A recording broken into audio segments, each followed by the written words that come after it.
Ei, gente, Wesley aqui de novo com vocês. Agora para conversar ainda sobre direito constitucional, mas nesse vídeo de hoje sobre hermenêutica constitucional, tá ok? Veja, esse é um tema que a gente aborda na teoria geral do direito constitucional. É um tema que está ali, né, assim, na parte final assim, da nossa primeira unidade, tá bom? Bom, primeira coisa importante saber é o que significa hermenêutica. A hermenêutica e interpretação podem ser vistos como sinônimos, né? Então, essa expressão hermenêutica é uma expressão que tem um radical que vem do grego, né? Na verdade, de um personagem grego que era Hermes, que era considerado o mensageiro dos deuses. Então, a ideia de hermenêutica é a ideia de busca de sentido, né? De entrega da mensagem que um determinado documento normativo pode estar, de alguma forma, trazendo em si, tá ok? Então, hermenêutica é o estudo da interpretação das normas jurídicas. Nesse caso, a gente vai falar da interpretação do texto constitucional ou dos textos constitucionais.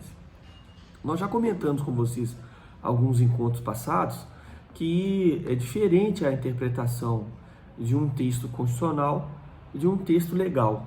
Normalmente, essa diferença ela advém do fato de que as constituições elas estão recheadas de normas de caráter principiológico. E você já sabe que as normas de caráter principiológico, elas têm uma abertura interpretativa maior. Elas têm um texto, né, uma parcela escrita, que é escrita de maneira a contemplar valores, a contemplar o que a gente chama de dogmas, né, chamados dogmas jurídicos. E muitas dessas normas, para que elas possam ter eficácia na nossa vida concreta, elas precisam de algum tipo de intermediação. Pode ser uma intermediação legislativa, pode ser uma intermediação do Poder Executivo, ou, obviamente, em alguma medida, até mesmo do Poder Judiciário, para que elas possam efetivamente integrar, né, e nos entregar, né, integrar a nossa vida e nos entregar determinados bens da vida, determinados direitos, faculdades, ou até, de alguma forma, como eu mencionei, né, integrando a nossa vivência, nos proibir de fazer algo, tá certo? Então, a questão de interpretar a Constituição e de interpretar leis, vamos dizer assim, espécies normativas de caráter infraconstitucional, normalmente está recheada de algum tipo de diferença, né? Veja que enquanto os princípios, né, são comandos de otimização, ou normas que têm um caráter valorativo muito abrangente, né? Eles indicam um caminho a ser seguido, não necessariamente a forma com a qual, eu poderia até reformular essa frase, indica um destino a ser seguido e não exatamente qual o caminho que se deve percorrer até se chegar a esse destino. As regras jurídicas, elas têm exatamente a característica de uma maior objetividade, de uma maior concretude. Então é como se a gente estivesse falando, enquanto os princípios dão o norte, de nós queremos chegar até determinado lugar, as regras vão falar exatamente quais os passos a serem adotados até se alcançar esse destino, né? Eu já tenho dito para vocês que um grande exemplo de um princípio, né, e que traz alguma dificuldade interpretativa é o princípio da proteção ou da preservação da dignidade da pessoa ou da pessoa humana. O que significa dignidade da pessoa? Vai depender muito de qual contexto que você está trabalhando, de qual a situação da vida que você está analisando, até de qual as suas vivências, ou de quais são as suas vivências anteriores, né? Veja, se eu penso em dignidade, talvez a primeira palavra que vem à minha cabeça, nesse momento de vida, é trabalho, possibilidade de deslocar, diversão, enfim, já que nós estamos vivendo um período onde é exigido, independentemente da circunstância, né, se pelo poder público ou para a nossa consciência individual, é exigido um certo distanciamento social, né? Então a dignidade hoje para mim seria poder sair, encontrar meus amigos, encontrar meus alunos, trabalhar sem ter nenhuma dificuldade, sem ter essa necessidade, né, ou essa obrigação de me permanecer relativamente recluso.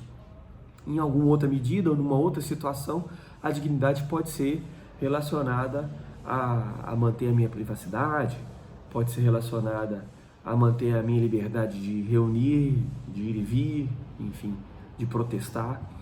Então, acho que o exemplo do princípio da dignidade da pessoa humana é um exemplo pródigo, né, e fértil para que a gente possa encontrar essa dificuldade semântica, né, de busca de sentido, abertura semântica que os preceitos constitucionais costumam trazer, dando aí ensejo a todo um estudo a respeito do que vem a ser as formas da sua interpretação, da busca do seu sentido. Então, interpretar ou realizar a hermenêutica é buscar o verdadeiro sentido de um determinado dispositivo de norma, ou buscar a verdadeira norma que está inscrita, né, que está dentro de um determinado dispositivo normativo, tá bem?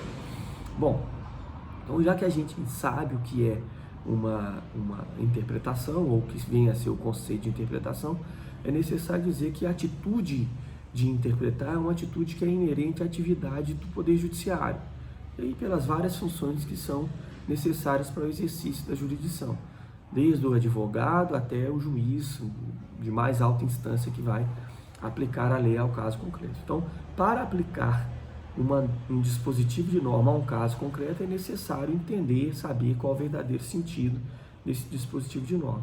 E nem sempre essa busca, né, de sentido é uma operação muito fácil de fazer, né?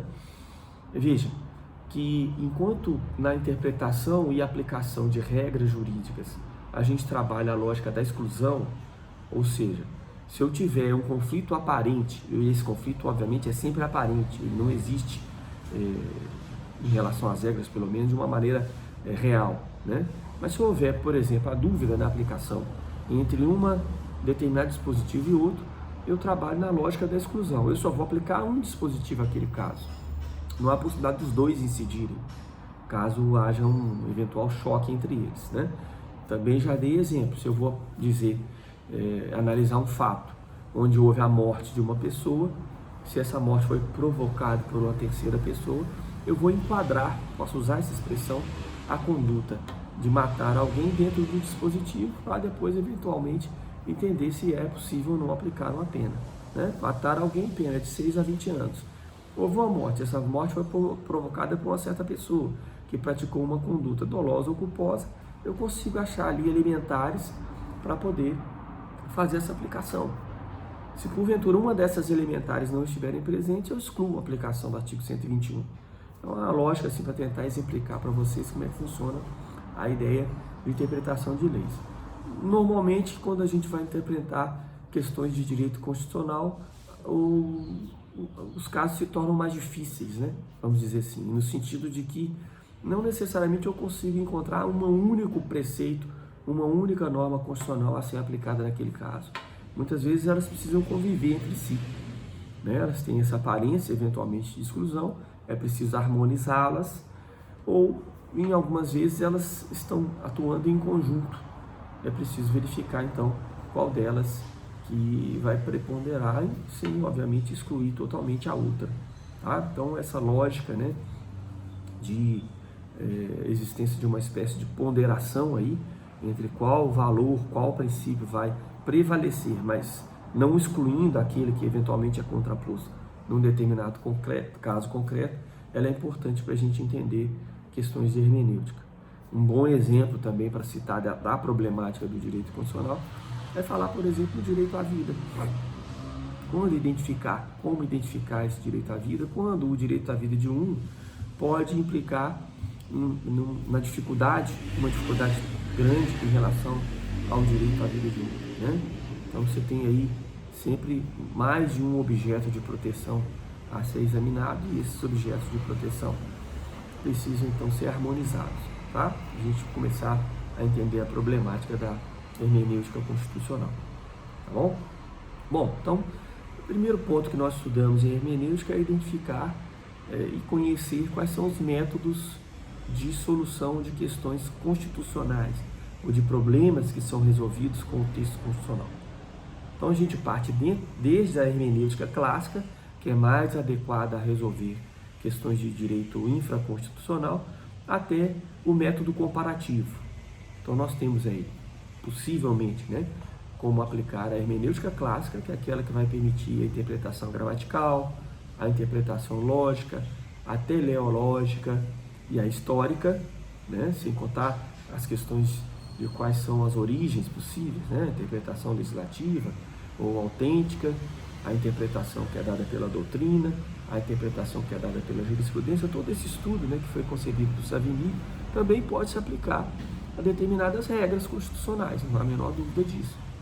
Mas há também como se ter outros métodos que são colocados em jogo. Então, o segundo método que a doutrina menciona em relação à hermenêutica constitucional é o método hermenêutico concretizador.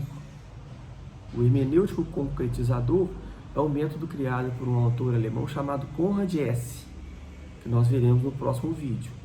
A gente também tem um outro método que está envolvendo, né, ou envolvido na questão da hermenêutica constitucional, que é o método tópico, né? Que significa partir de um determinado problema para o encontro da solução dentro do contexto jurídico ou de um determinado programa normativo. Nós temos também a metódica jurídica concretizadora, então nós temos essa possibilidade, né? E temos também o método comparativo. Então podemos citar aí como referências, né, para os métodos de hermenêutica constitucional o método clássico, que vocês já estudaram em outros temas, né, em outras situações, tá? O método da tópica, tá?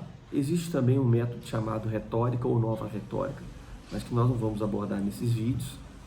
A hermenêutica concretizadora de Konrad Hesse, tá certo? A metódica estruturante do Friedrich Miller, já conversei um pouco sobre ela com vocês em sala de aula, tá certo? A gente tem o método científico espiritual, que é proposto pelo Canutilho, e temos finalmente o método comparativo, tá? Então eu queria que vocês guardassem esses métodos de interpretação que eu acabei de mencionar, e no próximo vídeo nós vamos abordar cada um deles, tá bom?